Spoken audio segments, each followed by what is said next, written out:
The Search by Neville Goddard. To Victoria, the fulfillment of a dream.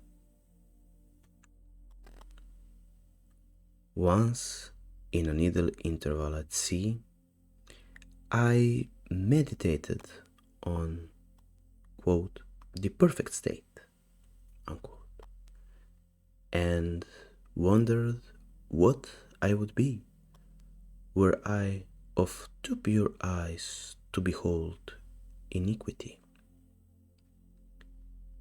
If to me all things were pure, and were I without condemnation. As I became lost in this fiery brooding, I found myself lifted above the dark environment of the senses. So intense was the feeling. I felt myself a being of fire dwelling in a body of air. Voices as from a heavenly chorus, with the exaltation of those who had been conquerors in a conflict with death, were singing, quote, "He is risen," unquote.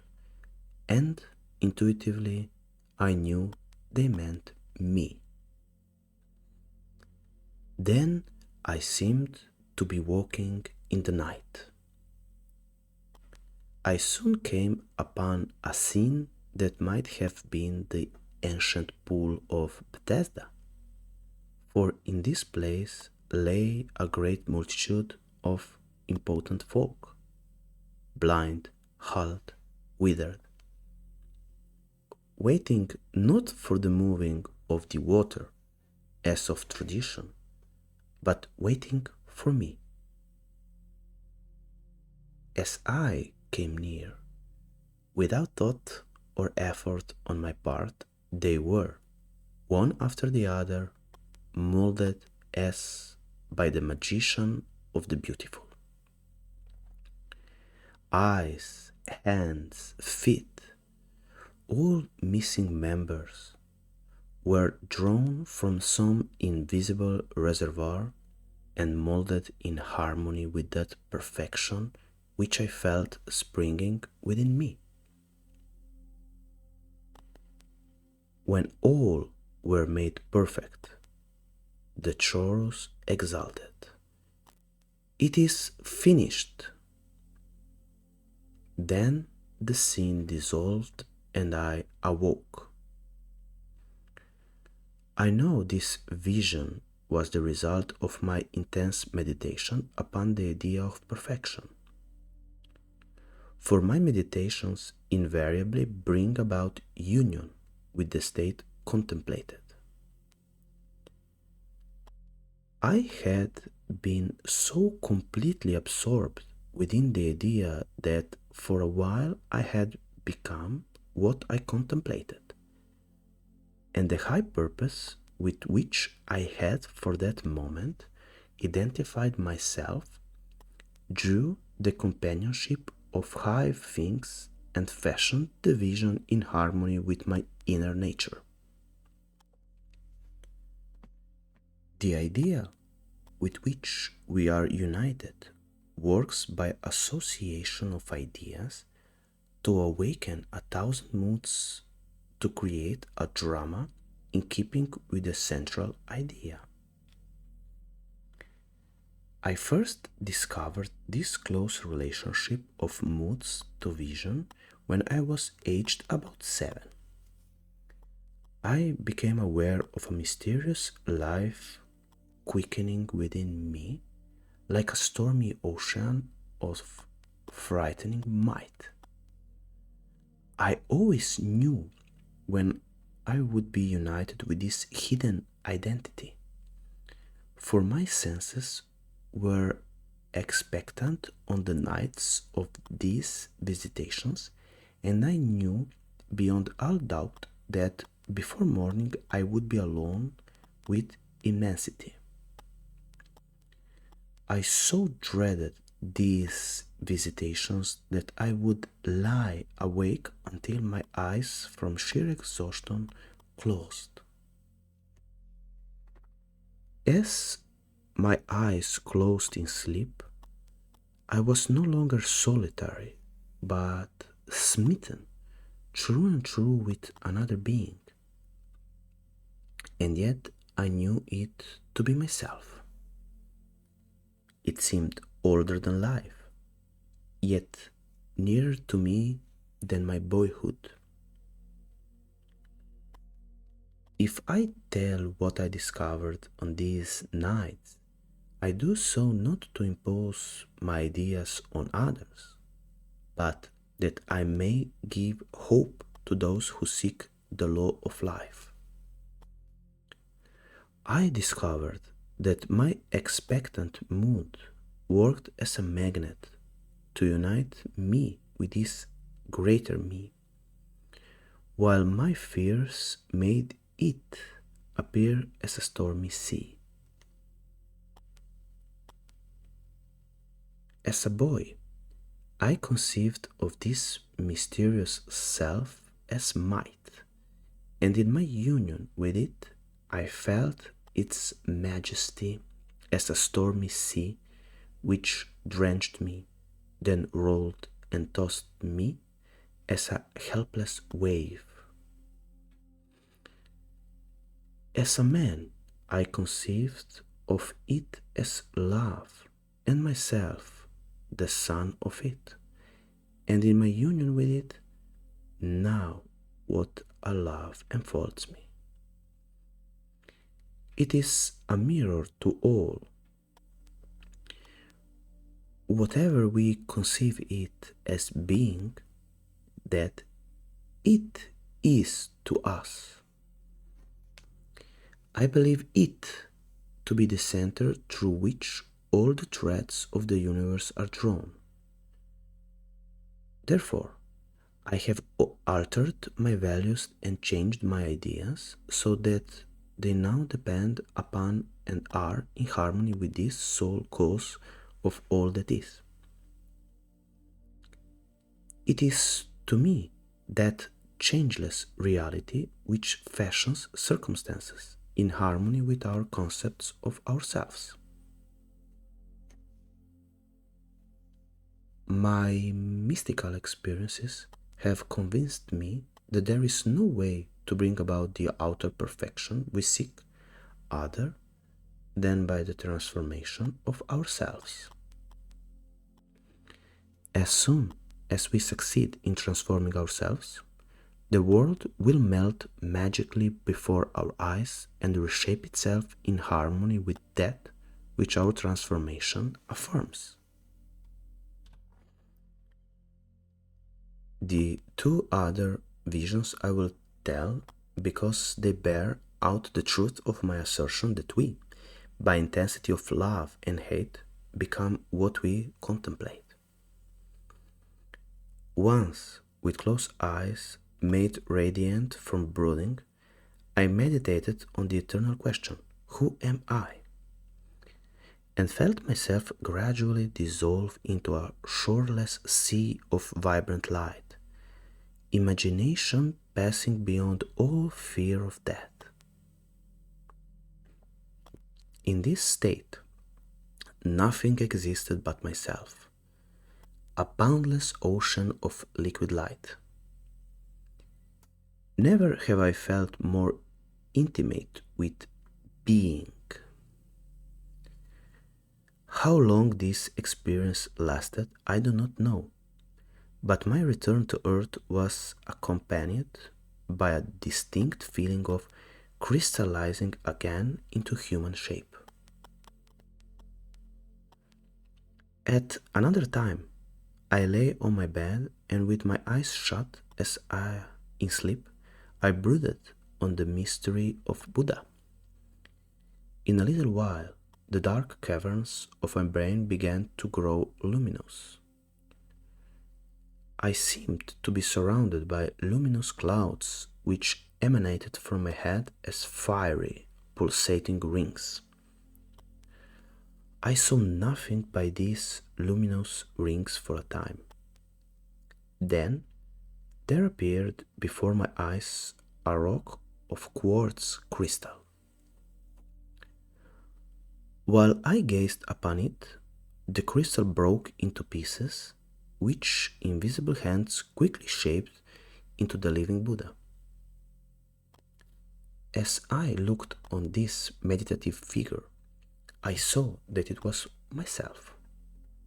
I was the living Buddha whom I contemplated. A light like the sun glowed from this living image of myself with increasing intensity until it exploded. Then the light gradually faded, and once more I was back within the blackness of my room. Out of what sphere of treasury of design came this being, mightier than human? His garments, the crystal, the light. If I saw, heard, and moved in a world of real beings, when I seemed to myself to be walking in the night, when the lame, the halt, the blind were transformed in harmony with my inner nature, then I am justified in assuming that I have a more subtle body than the physical, a body that can be detached from the physical and used in another spheres. For to see, to hear, to move are functions of an organism, however ethereal. If I brood over the alternative that my psychic experiences were self-begotten fantasy, no less am I moved to wonder at this mightier self who flashes on my mind a drama as real as those as I experience when I am fully awake. On these fiery meditations I have entered again and again, and I know beyond all doubt that both assumptions are true. Housed within this form of earth is a body attuned to a world of light, and I have, by intense meditation, lifted it as with a magnet through the skull of this dark house of flesh. The first time I awoke the fires within me, I thought my head would explode. There was intense vibration at those base of my skull, then sudden oblivion of all. Then I found myself clothed in a garment of light and attached by a silvery elastic cord to the slumbering body on the bed. So exalted were my feelings, I felt related to the stars. In this garment I roamed spheres more familiar than Earth, but found that, as on Earth, conditions were molded in harmony with my nature. Quote, self-begotten fantasy, unquote, I hear you say, no more so than the things of earth. I am an immortal being, conceiving myself as man, and forming worlds in the likeness and image of my concept of self.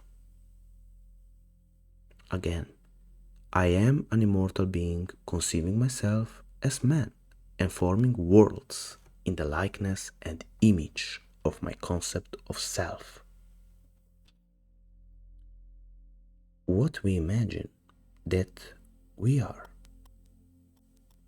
By our imagination, we have created this dream of life, and by our imagination, we will re-enter that eternal world of light, becoming that which we were before we imagined the world.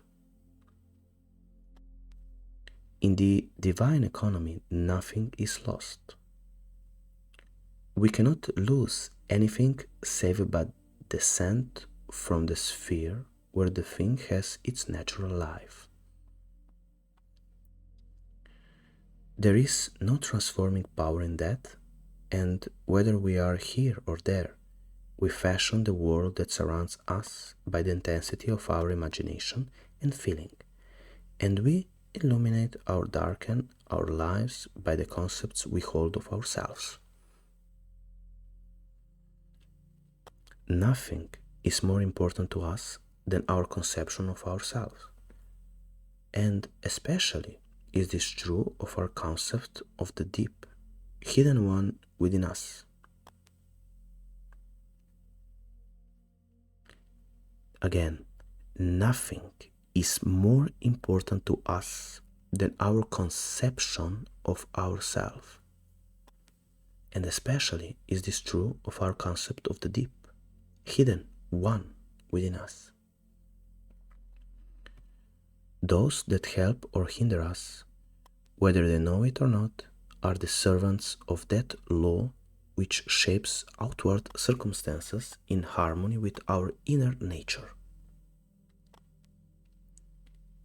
It is our conception of ourselves which frees or constrains us, though it may use material agencies to achieve its purpose. Because life molds the outer world to reflect the inner arrangement of our minds, there is no way of bringing about the outer perfection we seek other than by the transformation of ourselves. Again, because life molds the outer world to reflect the inner arrangement of our minds, there is no way of bringing about the outer perfection we seek other than by the transformation of ourselves. No help cometh from without. The hills to which we lift our eyes are those of an inner range. It is thus to our own consciousness that we must turn as to the only reality, the only foundation on which all phenomena can be explained.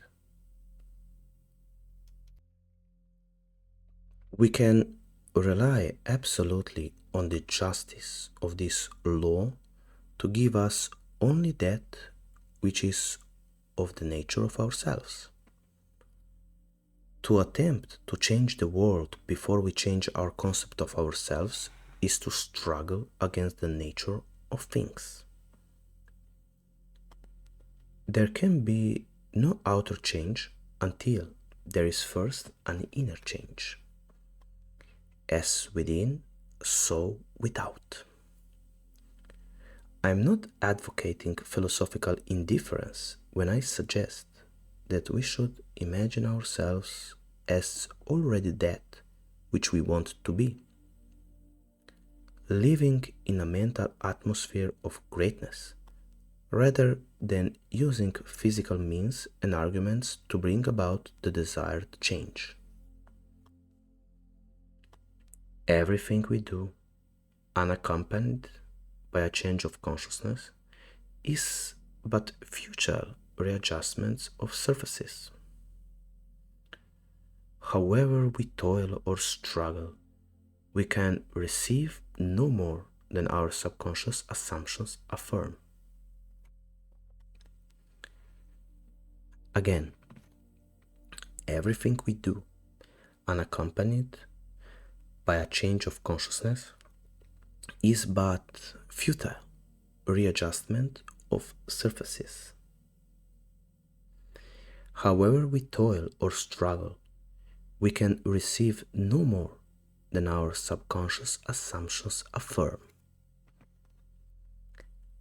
To protest against anything which happens to us is to protest against the law of our being and our rulership over our own destiny. The circumstances of my life are too closely related to my conception of myself not to have been launched by my own spirit from some magical storehouse of my being. If there is pain to me in these happenings, I should look within myself for the cause, for I am moved here and there and made to live in a world in harmony with my concept of myself. Intense meditation brings about a union with the state contemplated, and during this union we see visions, have experiences, and behave in keeping with our change of consciousness. This shows us that the transformation of consciousness will result in a change of environment and behavior. However, our ordinary alterations of consciousness, as we pass from one state to another, are not transformations because each of them is so rapidly succeeded by another in the reverse direction, but whenever one state grows so stable as to definitely expel its rivals, then that central habitual state defines the character and is a true transformation. To say that we are transformed means that ideas previously peripheral in our consciousness now take a central place and form the habitual center of our energy. All wars prove that violent emotions are extremely potent in precipitating mental rearrangements. Every great conflict has been followed by an era of materialism and greed in which the ideals for which the conflict ostensibly was waged are submerged.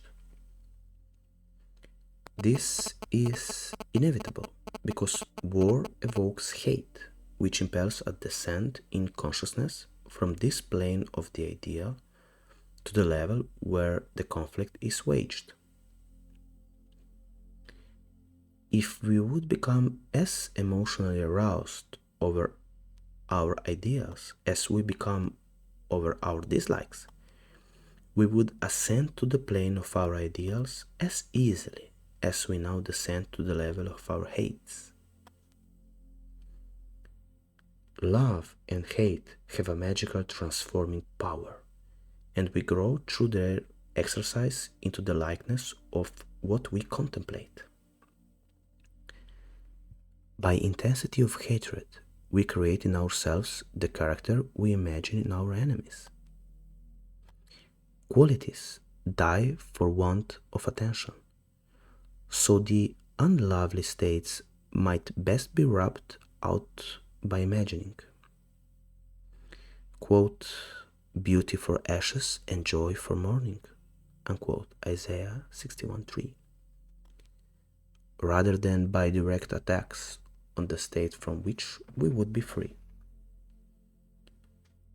Whatsoever things are lovely and of good report, think on these things. For we become that which we are en rapport. There is nothing to change but our concept of self. Again, there is nothing to change but our concept of self. Humanity is a single being in spite of its many forms and faces, and there is in it only such seeming separation as we find in our own being when we are dreaming. The pictures and circumstances we see in dreams are creations of our own imagination and have no existence save in ourselves. The same is true of the pictures and circumstances we see in this dream of life. They reveal our concepts of ourselves. As soon as we succeed in transforming self, our world will dissolve and reshape itself in harmony with that which our change affirms. The universe which we study with such care is a dream, and we the dreamers of the dream, eternal dreamers dreaming non-eternal dreams. One day, like Nebuchadnezzar, we shall awaken from the dream, from the nightmare in which we fought with demons, to find that we really never left our eternal home, that we were never born and have never died, save in our dream.